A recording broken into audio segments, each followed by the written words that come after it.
I get called into work with an aggressive dog, I always approach with extreme caution.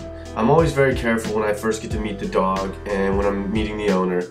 I will say this, that of all the dogs and all the aggressive cases I've been called into work, very rarely do I actually find cases of true aggression. And what I mean by that is most of the time it is different things like fear or anxiety or hyper, overexcited, dominance. It's these different behaviors or a combination of these behaviors that when put together in the right circumstance, the outcome is what we see is a perceived to be an aggressive dog.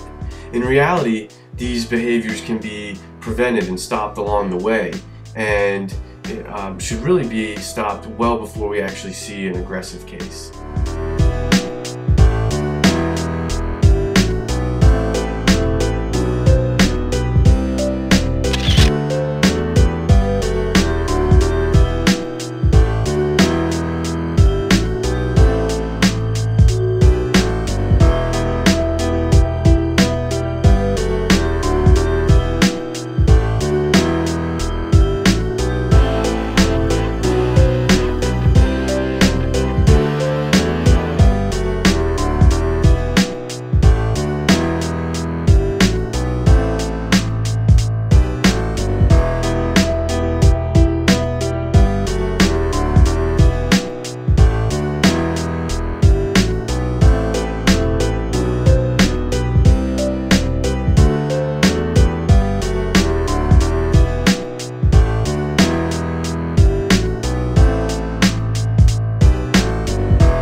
That a lot of times when someone calls me in to help with their dog or they have a dog that has issues, they tend to say that they spoil their dog.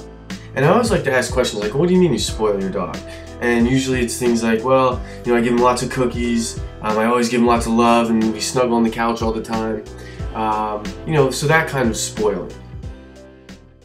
Instead of spoiling a dog like from the way that feels good to us, think about what's good for the dog as an animal. And, the way I spoil my dogs is with exercise. That's what they want.